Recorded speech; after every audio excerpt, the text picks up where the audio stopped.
en esta mañana me propongo hablarles de dos cosas. Número uno, demostrar que todos los hombres tienen un problema universal, sean agnósticos, sean ateos, sean creyentes, no importa, todos los hombres tienen un problema, y ese problema es el pecado. Todos los hombres han pecado. ¿Quién no ha mentido? Levanten la mano, ¿quién no ha mentido? ¿Quién no ha mentido? Levanten la mano, ¿quiénes han mentido?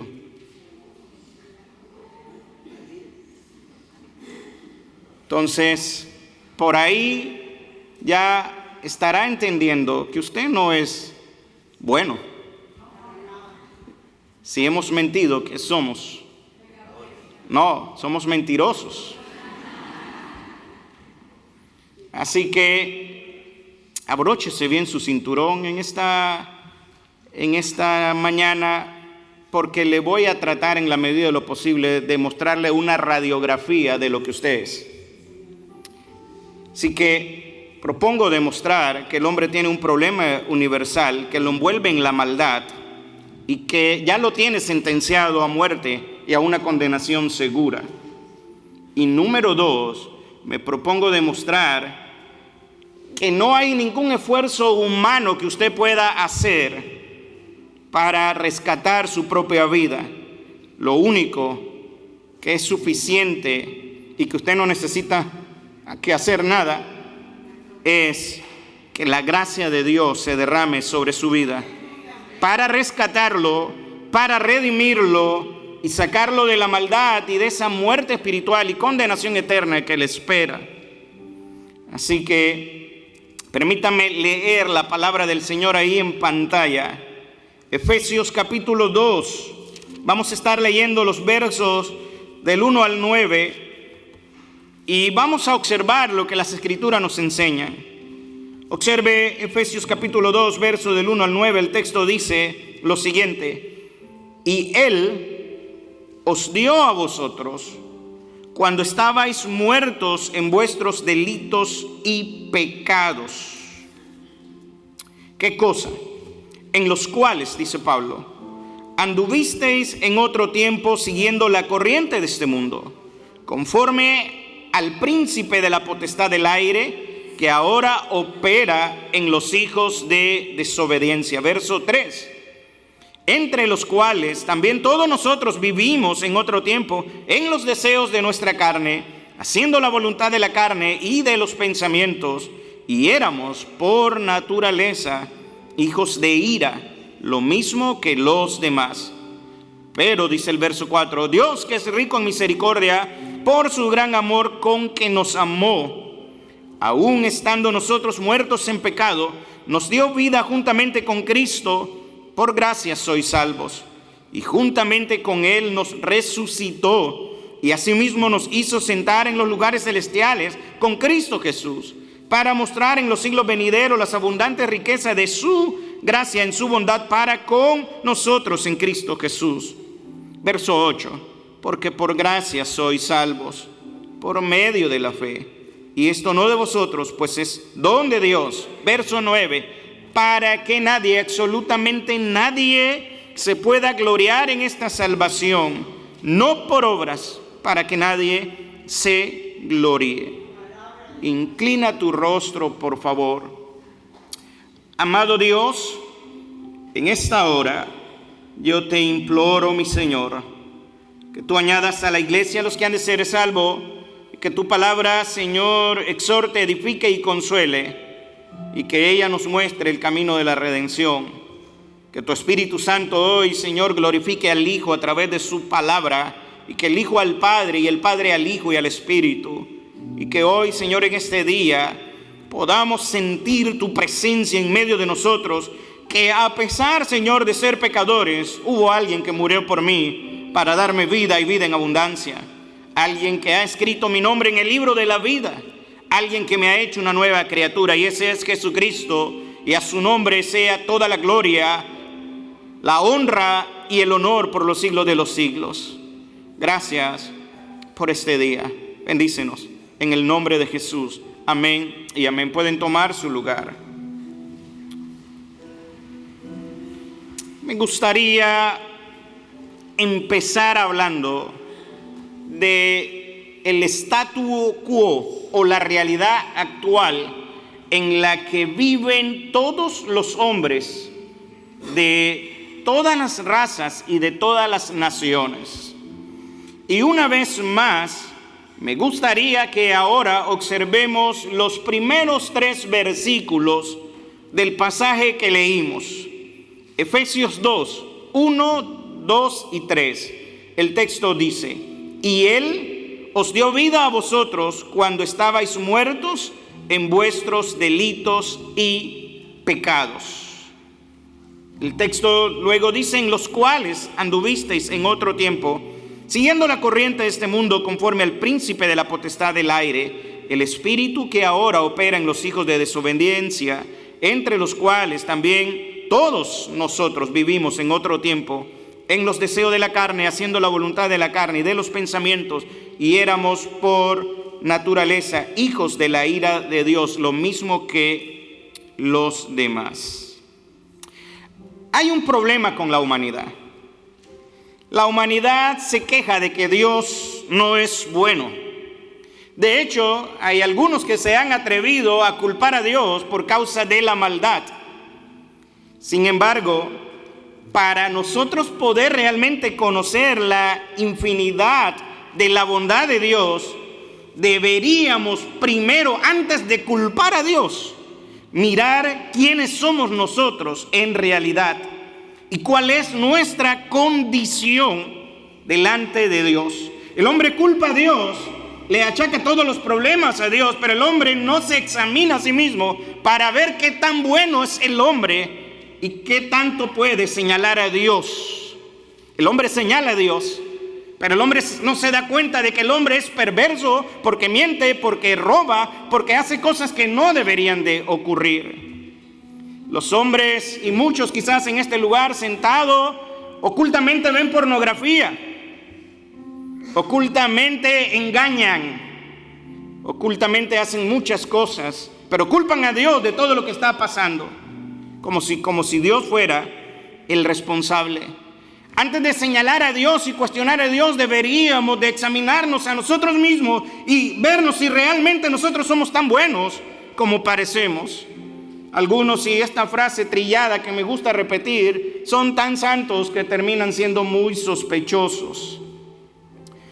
El gran reformador Juan Calvino decía que hasta que los hombres no se hayan autoexaminado a sí mismos, no sabrían cuán pobres y miserables son. Nunca darán a Dios ni la 100ª parte del honor que Dios se merece mientras el hombre no se examine a sí mismo. Porque este hombre que es perverso, este hombre que es malo, señala a Dios como el causante de la maldad. El problema es que Dios no es el causante de la maldad. Y Efesios capítulo 2 empieza con una descripción caótica del estado del hombre. Y lo primero que observamos en estos 3 versos que acabo de leer es una radiografía de la condición de la naturaleza humana. Aquí hay algunos médicos que están sentados y ellos entienden, me imagino, el lenguaje de lo que transmite una radiografía. Bueno, a ustedes también, queridos médicos, hoy les voy a dar una radiografía espiritual de ustedes si ustedes tampoco han buscado al Señor. Ustedes tienen la habilidad de sanar el cuerpo físico. Bueno, la palabra de Dios tiene el poder para sanar el alma, el espíritu y darles una nueva vida. Mientras la tasa de mortalidad de los médicos del 100%, porque pueden curar a alguien, con el tiempo la persona se muere. Pero cuando Cristo llega, Cristo sana y los hace para siempre, de tal manera que no hay mortalidad en aquellos que Cristo sana, en aquellos que Cristo restaura, en aquellos que Cristo salva. Él no da vida momentánea, Él da vida eterna para siempre.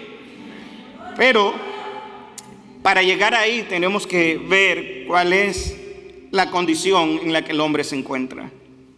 El hombre tiene una condición caótica delante de Dios. esta radiografía que Pablo nos estaba mostrando y que se la mostró a su audiencia, Pablo viene y les dice: ¿saben qué? Antes de que ustedes recibieran el regalo de la vida eterna, ustedes estaban muertos. Verso 1, ahí en pantalla. Ustedes estaban muertos en delitos y pecados. Está en pantalla, Celia. Estaban muertos en delitos y pecados. Esta es una afirmación categórica. Pablo viene y dice: bueno, antes de que ustedes recibieran esta vida, eso incluye a todos los cristianos, ustedes estaban muertos en sus delitos y pecados. Es decir, el estado en el que el hombre se encuentra es un estado de muerte. Este es un estado de separación. ¿De qué cosa? De la gloria de Dios. El hombre decidió buscar su propia gloria. El hombre cayó en un mundo que está quebrantado, y lo vimos en el entrenamiento de evangelismo, cómo este mundo quebrantado en el que nosotros vivimos, los hombres ahora tratan de salir de él, de este mundo quebrantado, haciendo un sinnúmero de cosas, algunos a través de la religión incluso, otros a través del sexo, la droga, qué sé yo, todo lo que usted quiera agregar. La persona trata de salir de este mundo. Pero al inicio este mundo no fue creado de esta manera. Dios lo creó en un ambiente totalmente perfecto, pero el hombre decidió buscar su propia gloria, despojando a Dios de todo el poder que Dios podía ejercer cuando Dios lo creó. Y ahora nos preguntamos, bueno, ¿por qué estamos así? Estamos así porque el hombre le dio la espalda a Dios, porque el hombre salió de la cobertura de Dios, de la protección de Dios. Así que no te quejes. ¿Por qué estás así? El hombre le ha dado la espalda a Dios. Y Pablo está diciendo que el estado en el que se encuentran estas personas es un estado de muerte, es un estado de separación de la gloria de Dios. En Romanos 3:23 dice Pablo: por cuanto todos pecaron, están destituidos, alejados, separados de la gloria de Dios. Y Pablo usa dos términos muy fuertes para referirse a la condición en la que los hombres se encuentran. Lo primero que Pablo dice: cuando estabais muertos en delito. Delito. Paratogma es el vocablo griego para delito, y esto es una transgresión. Y lo que Pablo está diciendo: bueno, ustedes están dando pasos en falso, vivían dando pasos en falso. Ustedes estaban cruzando todos los límites conocidos. Ustedes estaban desviando del camino correcto deliberadamente. Ustedes lo están haciendo. Ustedes están cometiendo transgresión. Ustedes están ahí, separados, alejados. No están, los límites para ustedes no existen. Es lo que Pablo está diciendo. Así que Pablo muestra la realidad del hombre, y Pablo dice: ustedes están en delitos. Y luego, en segundo lugar, Pablo usa una palabra que no se refiere necesariamente a la práctica, sino a la condición en la que el hombre se encuentra. Pablo dice: ustedes están muertos en sus delitos y pecado. Y pecado puede ser traducido de varias maneras en las Sagradas Escrituras, pero en este pasaje específicamente usa el vocablo amartía. Y amartía es para referirse a una condición, a un estado.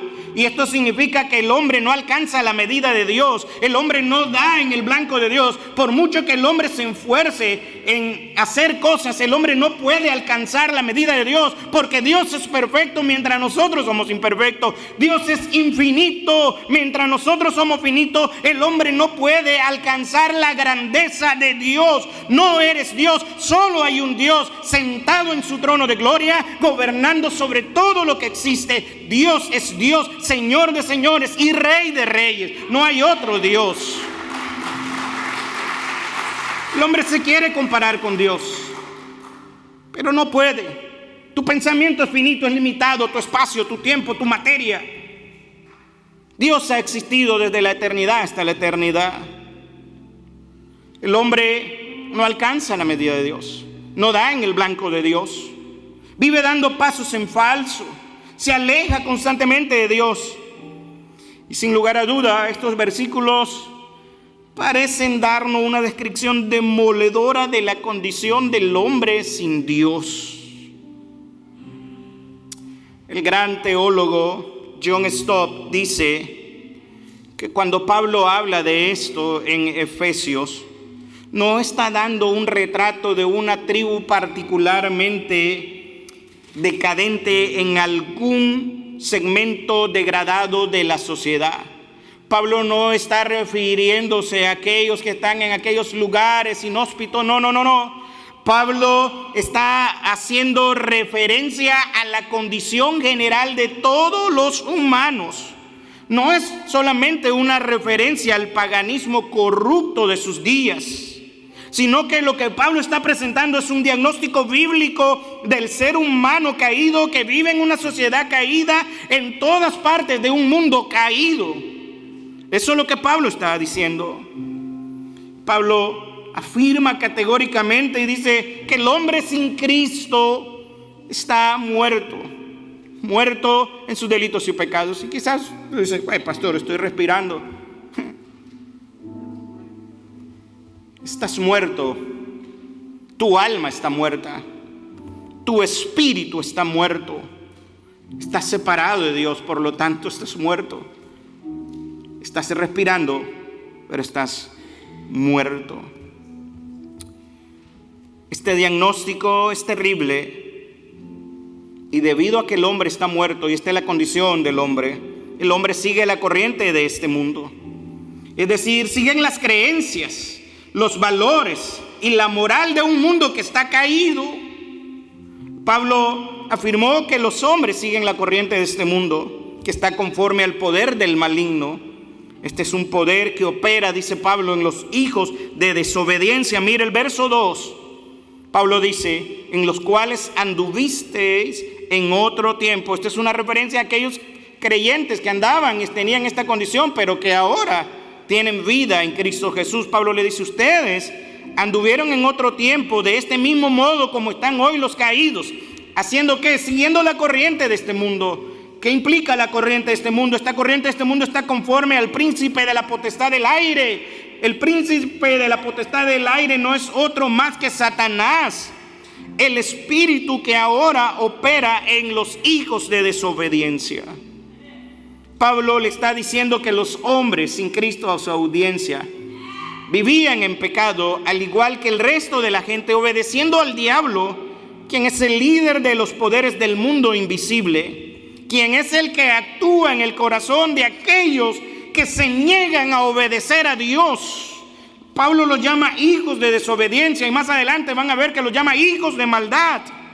Pablo está diciendo que de algún modo el mundo espiritual dirigido por Satanás tiene acceso e influencia en aquellos hombres que no quieren buscar el rostro de Cristo.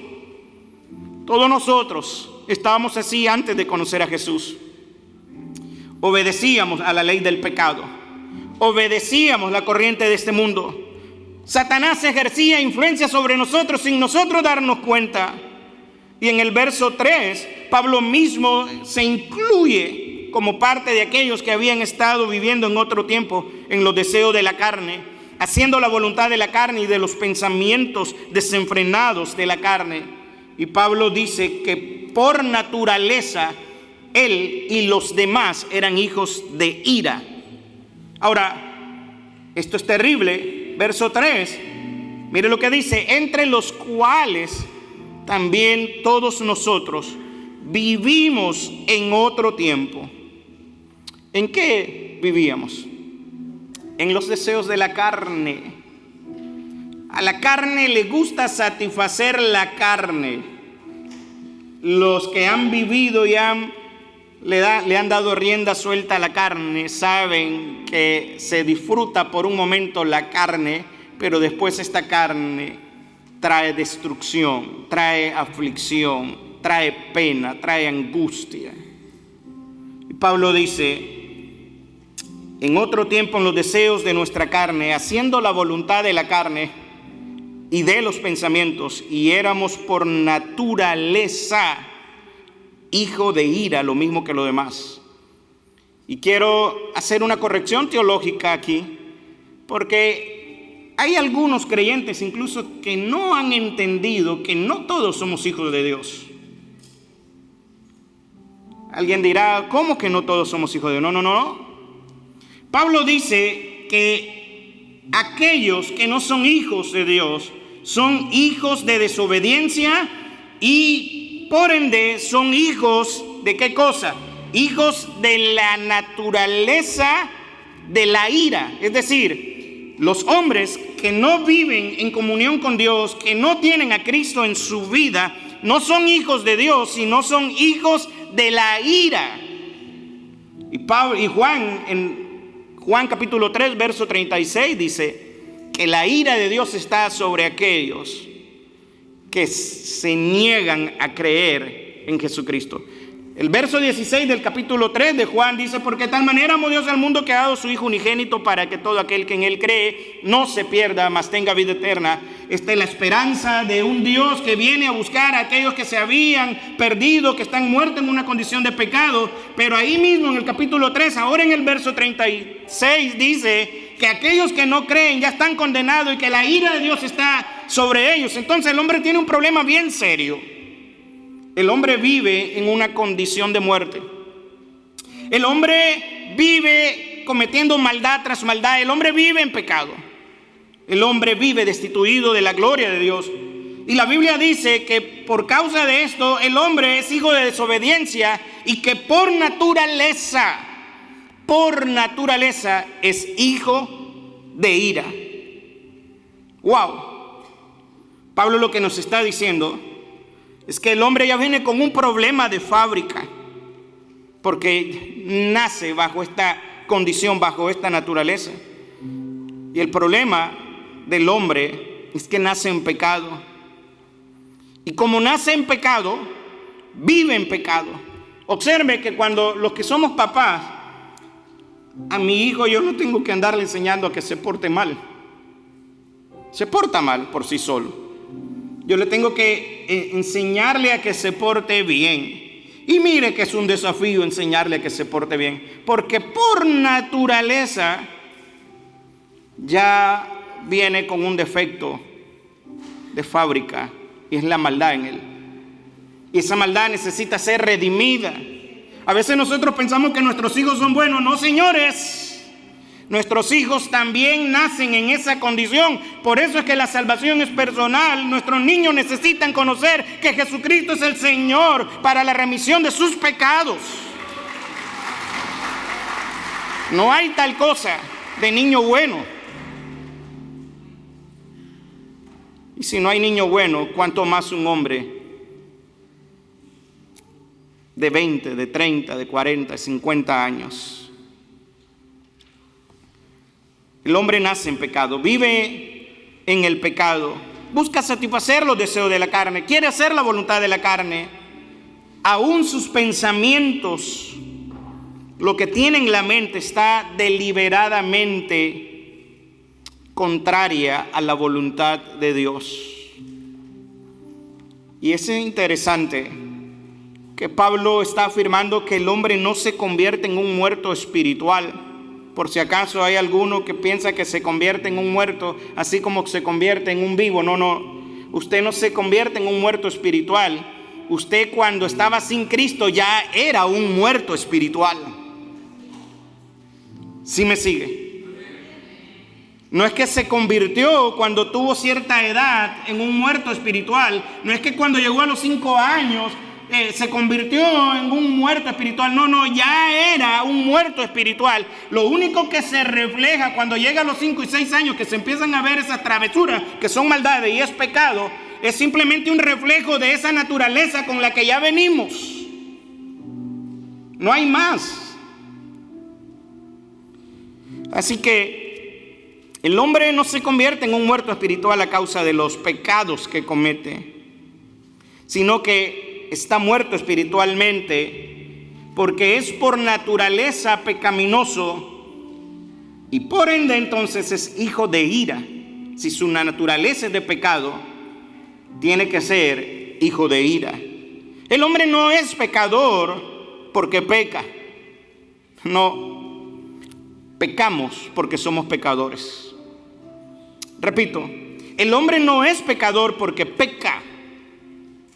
Pecamos porque somos pecadores. Pablo en Romanos capítulo 5, verso 12 dice que a causa del pecado de Adán, el pecado entró en el mundo. Y así como el pecado entró en el mundo, también se abrió la puerta a la muerte, no solamente física, sino también espiritual.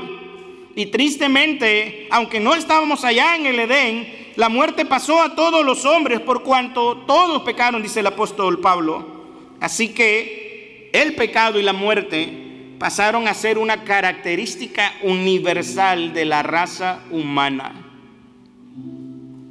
Y si no, echemos un vistazo a las noticias y observemos cómo en la humanidad hay violencia.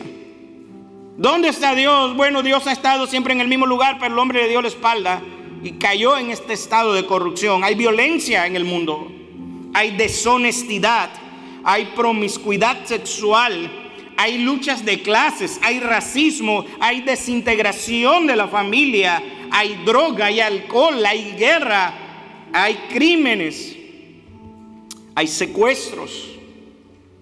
Esto es solo un reflejo de la condición del hombre.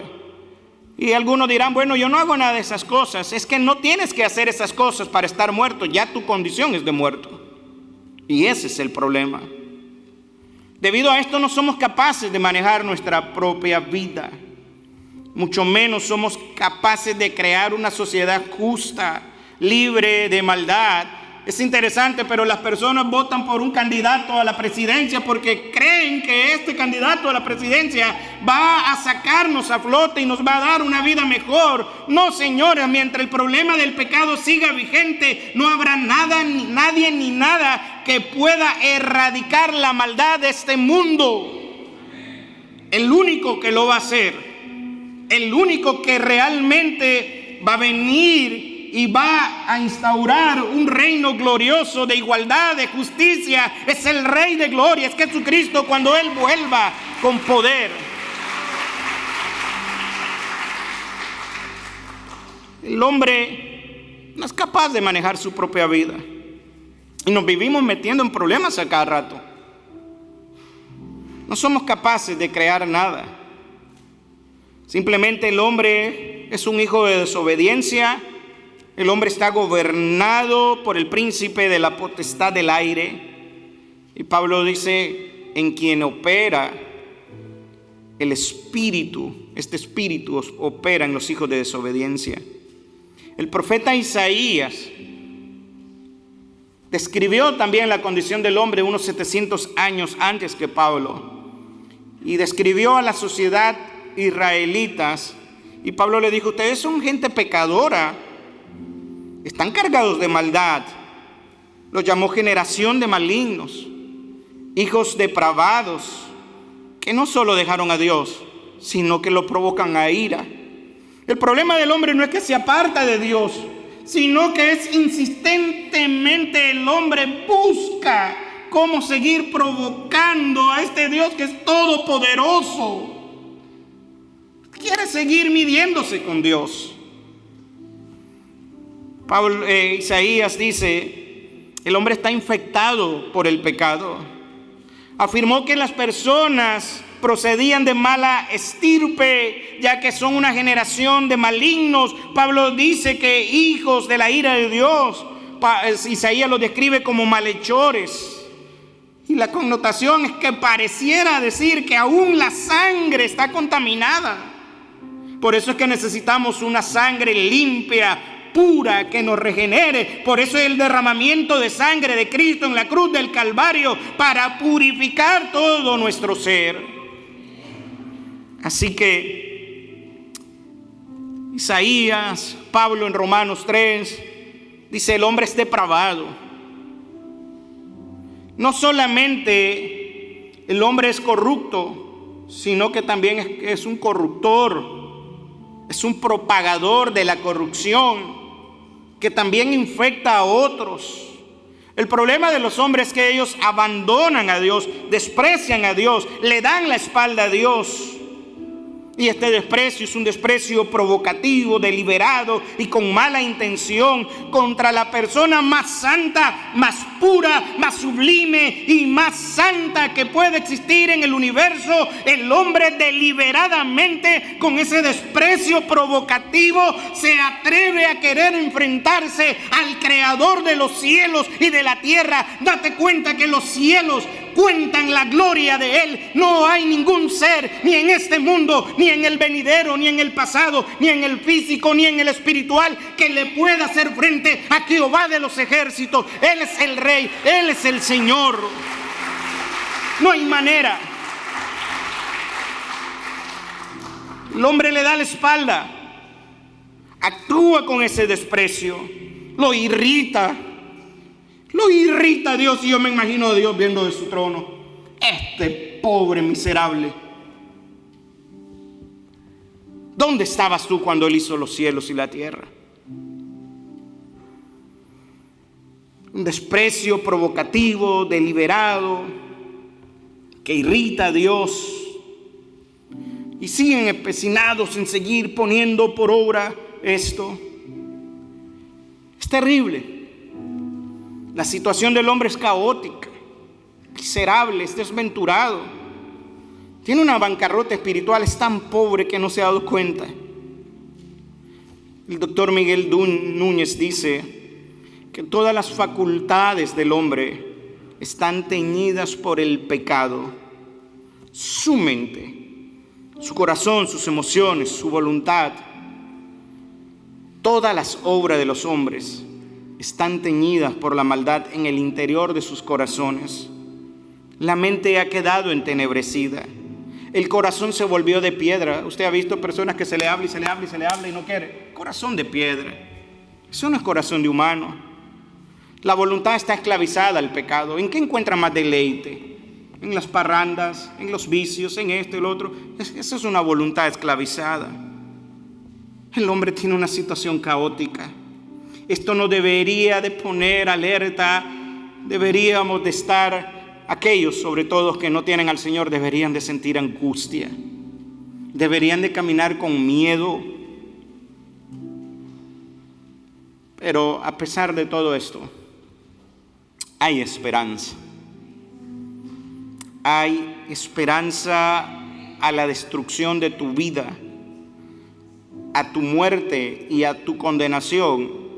Hoy quiero decirte que aún tienes esperanza. Y la tienes no porque haya en ti algo bueno, porque tú quieras buscarlo. No. Hay esperanza porque Él toma la iniciativa.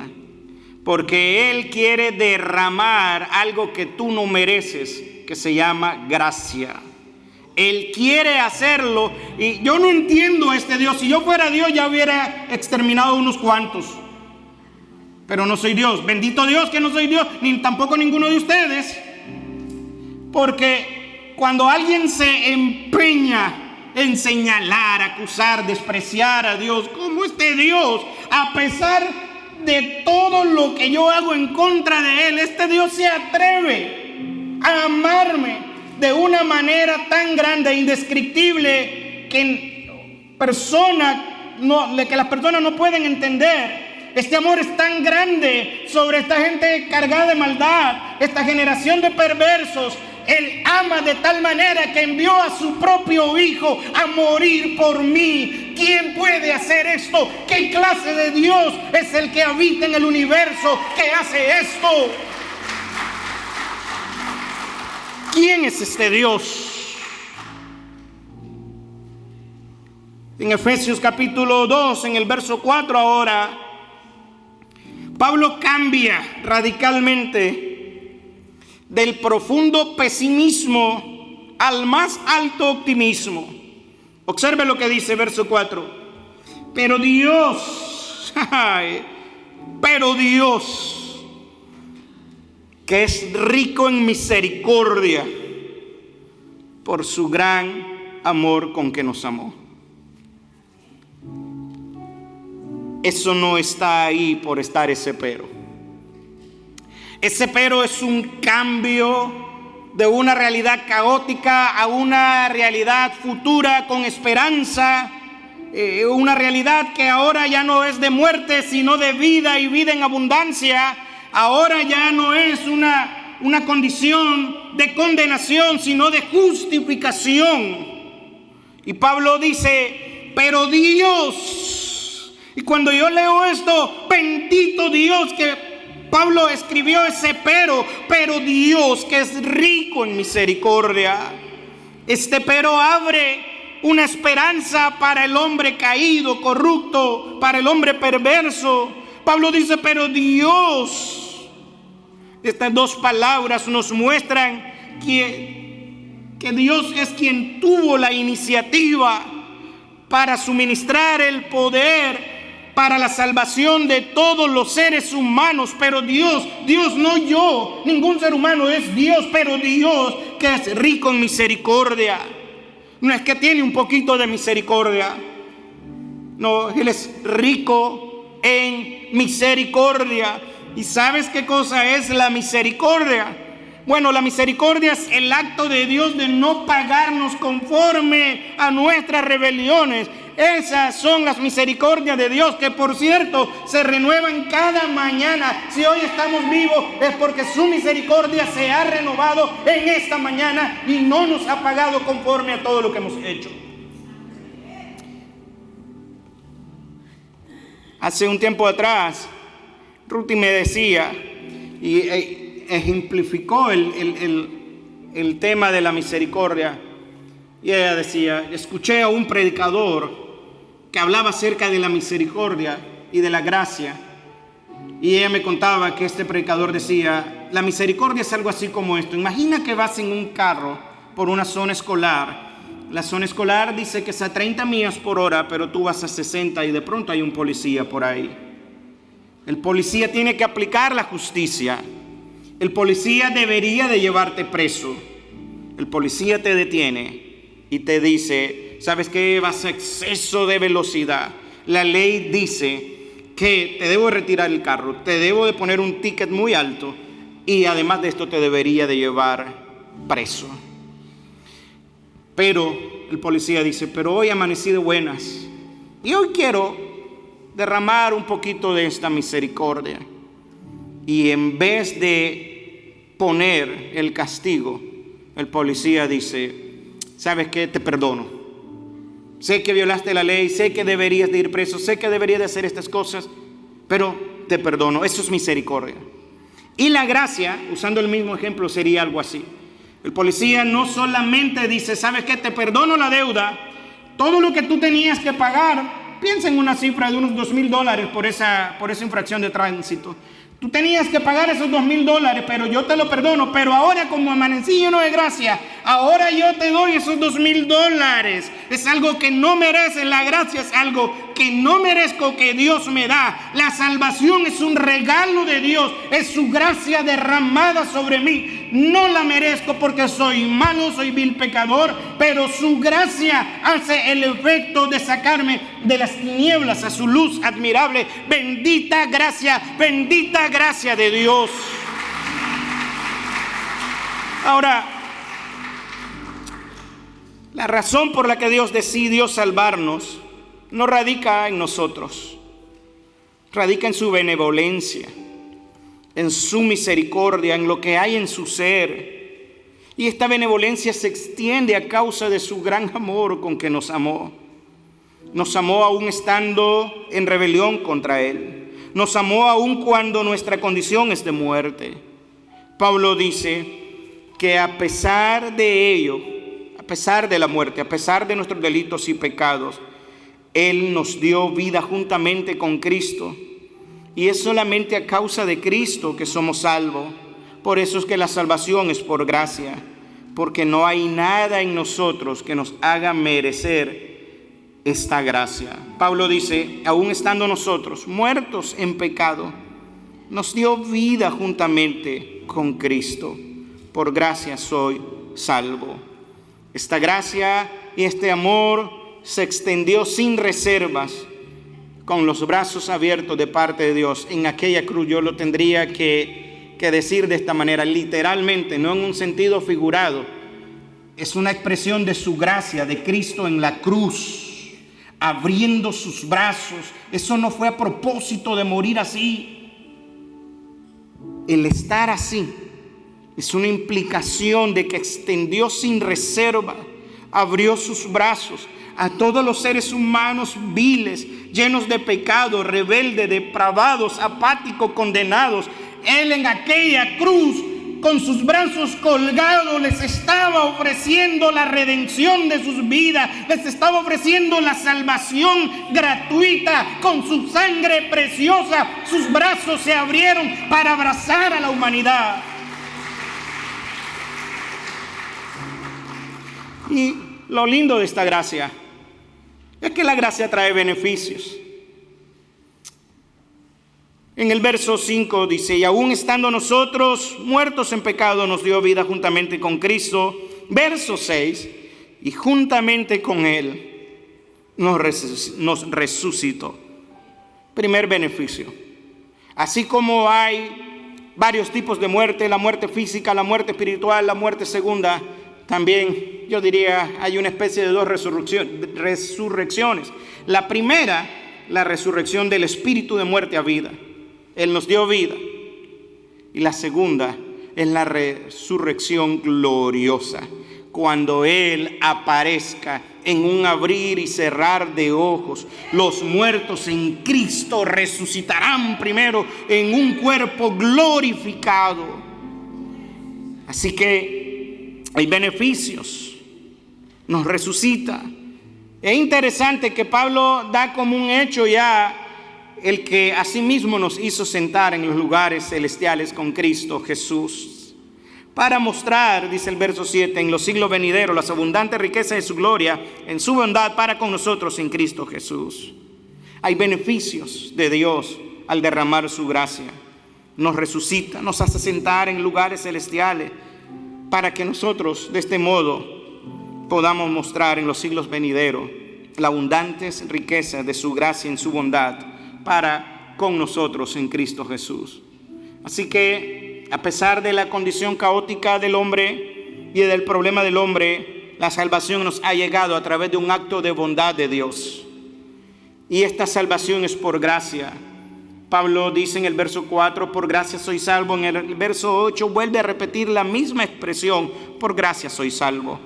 Verso 8 dice, porque por gracia soy salvo por medio de la fe. Y esto no es de vosotros, pues es un don de Dios, es un regalo de Dios.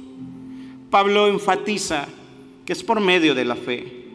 Y dice que esto no lo generamos nosotros, sino que es Dios mismo. Es un don de Dios, un regalo de Dios. Y Pablo pone la cereza en el pastel y reafirma en el verso 9 que la salvación no es por obra, para que nadie se gloríe, absolutamente nadie se gloríe. Muchas veces he dicho esto y no va a estar de más que lo vuelva a repetir. Los hombres creen que por ser buenos esposos son merecedores de la gloria de Dios, o por ser buenos trabajadores, o por ser buenos padres, buenos esposos, buenos hijos. Los hombres tratan de adornar su condición caída, corrupta, de maldad con estas cosas. Pero es que yo soy un buen trabajador, es que yo soy un buen esposo, es que yo soy esto. Amigo, todo lo que haces no es gran cosa. Ese es tu deber. Es tu deber ser un buen papá. Amén. Es tu deber ser un buen trabajador. Si no trabajas no vas a comer. No estás haciendo nada extraordinario, wow, para que te rindamos pleitesía. No hay nada. Ser un buen hijo es tu deber. Ser un buen hijo, ser un buen papá es tu deber. Los hombres por lo general sacan esto a las mujeres que están en casa, y que yo felicito a las hermanas que trabajan en casa. Y cuando digo que trabajan en casa, que trabajan para la casa. Para mí ese es el trabajo más complicado, más terrible que puede haber. Doblemente mayor gracia a aquellas que aparte de trabajar en la casa, trabajan afuera. ¡Wow! Gloria a Dios por esas mujeres que cuando los hombres llegan ven la casa bien, limpia, ordenada, olorosa. Qué agradable regresar, ¿no? Pero hay algunos hombres señalan: es que tú no trabajas. Cabezón, ¿y quién te mantiene la ropa limpia? ¿Quién te hace la comida? ¿Quién hace todas esas cosas por ti? ¿Se hacen solas? No. Dios las permitió que la mujer, que es la ayuda idónea que tú tienes, haga todas esas cosas. Bendito Dios por las mujeres. Ay, ni ustedes mismas se lo creen. Que Dios las bendiga, hermanos. Quiero ir concluyendo con esto. No por obras, para que nadie se gloríe. Lo que yo hago, mis obras delante de Dios son como trapos de inmundicia delante de su santidad, dice Isaías. Lo que yo tengo y que lo que he recibido es simplemente un regalo de Dios. La gracia de Dios excluye la posibilidad de que las obras de los hombres puedan contribuir a su salvación. No hay nada que yo pueda hacer. Pablo lo deja muy claro cuando dicen en Romanos 11:6: y si por gracia, ya no es por obras. De otra manera, la gracia ya no es gracia. Y si por obras ya no es gracia, de otra manera la obra ya no es obra. Amigos y hermanos, la gracia es el camino que Dios ha ofrecido a través de Jesucristo a personas que merecen morir, porque la paga del pecado es muerte. La gracia es el camino. A pesar de que tristemente los hombres empecinadamente han rechazado la oferta de Dios y en cambio han decidido construir sus propios caminos conforme a sus propias obras que creen que les va a salvar. No hay forma de salvarse a sí mismo. Todas las obras del hombre caído están manchadas por el pecado. Todas sus facultades, su mente, su corazón, sus emociones, su voluntad están sumergidas por los efectos del pecado. Pero Dios ha mostrado su gracia. Dios ha ofrecido su misericordia. Se ha apiadado de nosotros y nos ha otorgado una salvación basada exclusivamente en su gracia, en su amor eterno e incondicional.